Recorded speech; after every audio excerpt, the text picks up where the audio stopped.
രാമകഥാരസവാഹിനി അധ്യായം 73 സേതുബന്ധനം. എങ്ങനെയാണ് സമുദ്രം തരണം ചെയ്യുക? രാമൻ ചോദിച്ചു. വാനരന്മാരിൽ പലരും പല മാർഗങ്ങളും പറഞ്ഞു. അവസാനം വിഭീഷണൻ സ്വസ്ഥാനത്ത് നിന്ന് എഴുന്നേറ്റ് പറയാൻ തുടങ്ങി.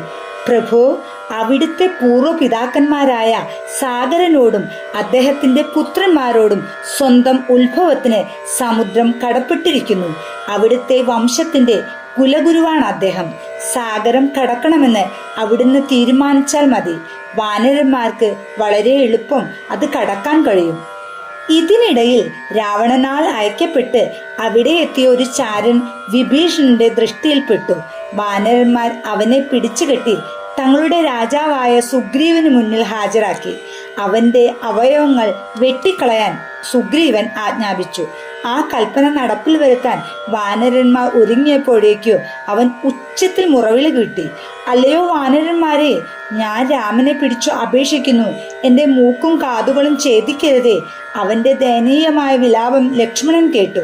അവനെ കൊണ്ടുവരാൻ അദ്ദേഹം ആവശ്യപ്പെട്ടു. അവനൊരു വളരെ മൃദുവായി സംസാരിച്ചു. രാവണ ദൂതനെ പീഡിപ്പിച്ചതിന് അദ്ദേഹം വാനരന്മാരെ ശാസിച്ചു. ലക്ഷ്മണൻ ഒരു സന്ദേശം അവന്റെ കയ്യിൽ കൊടുത്തിട്ട് പറഞ്ഞു, ഈ കത്ത് രാവണന് കൊടുക്കൂ.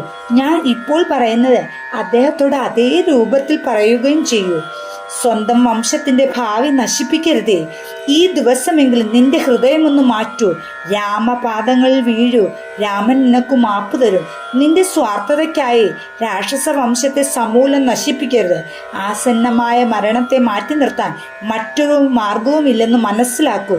കഠിനവും കനപ്പെട്ടതുമായ ഈ മുന്നറിയിപ്പോടുകൂടി ദൂതൻ യജമാന്റെ സമീപത്തേക്ക് തന്നെ തിരിച്ചയക്കപ്പെട്ടു. ജീവനോടെ രക്ഷപ്പെടാൻ സാധിച്ചുവല്ലോ എന്ന് ചിന്തിച്ച് അവന് അമിതമായ ആനന്ദമുണ്ടായി. ജയ് രാമചന്ദ്രപ്രഭു എന്ന് മുഴക്കി സ്വഗൃഹത്തിലേക്ക് മടങ്ങുന്നതിന് മുമ്പേ അവൻ രാമപാദങ്ങൾ പ്രണമിച്ചു. രാവണസഭയിൽ അവൻ നടന്ന സംഭവങ്ങളെല്ലാം വിവരിച്ചു. രാമന്റെ പ്രതാപപൂർണമായ സൗന്ദര്യത്തെപ്പറ്റി അനിയന്ത്രിതമായ ആഹ്ലാദത്തോടു കൂടി വർണ്ണിക്കാൻ തുടങ്ങി. ലക്ഷ്മണൻ തന്നെ ഏൽപ്പിച്ച കത്ത് അവൻ രാവണന് കൊടുത്തു. രാവണൻ സഹോദരനായ വിഭീഷണനെ പറ്റി അന്വേഷിച്ചു. അദ്ദേഹം പെട്ടെന്ന് പറഞ്ഞു, അവന്റെ ദിവസങ്ങൾ എണ്ണപ്പെട്ടു കഴിഞ്ഞിരിക്കുന്നു. മരണം ഉടൻ തന്നെ അവനെ വിഴുങ്ങും. ഈ പത്തായത്തിൽ നിന്ന് തിന്നു വളർന്ന കീടമാണവൻ. അവൻ ലങ്കയെ ഉപേക്ഷിച്ച് എൻ്റെ ശത്രുപക്ഷത്ത് ചേർന്നു. അവൻ മരിക്കുന്നതുവരെ ദൗർഭാഗ്യം അവനെ നിരന്തരം അലട്ടിക്കൊണ്ടിരിക്കും. രാവണൻ ആ ദൂതനോട് ചോദിച്ചു, ലക്ഷ്യം വെളിപ്പെടുത്താതെ ഈ മുടന്തൻ ന്യായവും പറഞ്ഞുകൊണ്ട് നീ അവരുടെ താവളം സന്ദർശിച്ചുവല്ലോ. നമ്മുടെ സൈനിക ബലത്തെയും നമ്മുടെ വജ്രകഠിനമായ തീരുമാനത്തെയും സംബന്ധിച്ച് നീ അവരോട് പറഞ്ഞില്ലേ?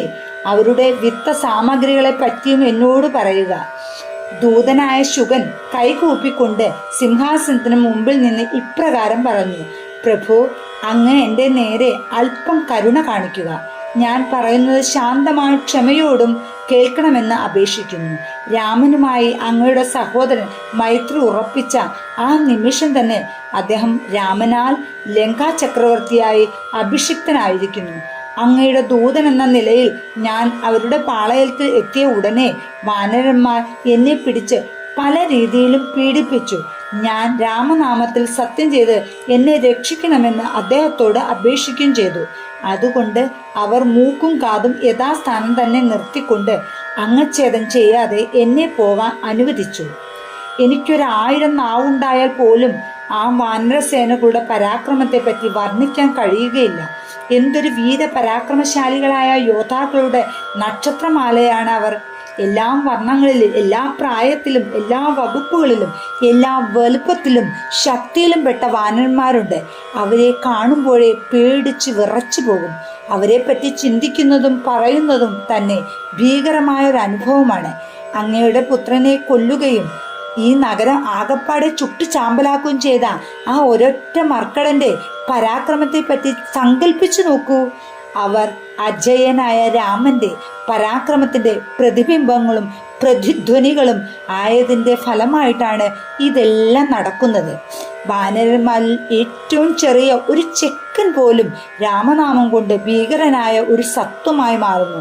പല പേരുകളുമുള്ള വാനര യോദ്ധാക്കളുണ്ട്. അവർ ഓരോരുത്തരും തന്നെ അനേകം യുദ്ധങ്ങളുടെ ശക്തിയുള്ളവരാണ്. വിദിതൻ, മൈന്ദൻ, നീലൻ, നളൻ, അങ്കദൻ, വികടൻ, ദധിമുഖൻ, കേസരി, കുമുദൻ, ദജൻ, ഗവാഷൻ, ജാമ്പവാൻ ഇവരാണ് സൈന്യ നായകന്മാർ. അവർ ഓരോരുത്തരും തന്നെ ശക്തിയിലും യുദ്ധവൈദഗ്ധ്യത്തിലും അവരുടെ രാജാവായ സുഗ്രീവന് തുല്യരാണ്.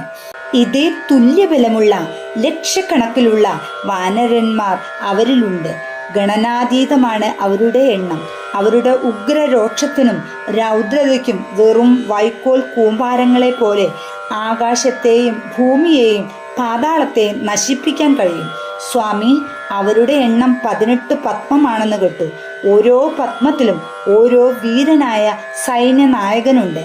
ചക്രവർത്തി, ഏറ്റവും ഉന്നതൻ മുതൽ ഏറ്റവും അധസ്ഥിതൻ വരെയുള്ള വാനരന്മാരിൽ ഒരുത്തന് പോലും സ്വന്തം വിജയത്തിൽ സംശയമുള്ളതായി കണ്ടില്ല. യുദ്ധയാത്രയുടെ ആരംഭത്തിൽ ലഘുവായ പരിഭ്രമം പോലും ഒരാളിലും കണ്ടില്ല. ഈ നഗരിയെ തകർത്തു തരിപ്പണമാക്കാൻ അവരെല്ലാം സ്വന്തം മാംസപേശികൾ ദൃഢതരമാക്കുകയാണ്. രാമനിൽ നിന്നുമുള്ള സൂചനയും കാത്തു നിൽക്കുകയാണവർ. ഇതുവരെ അവർക്ക് അത് ലഭിച്ചിട്ടില്ല. ഇതിന്റെ തുടർച്ച 74-ാം അധ്യായത്തിൽ. ജയ് ശ്രീറാം.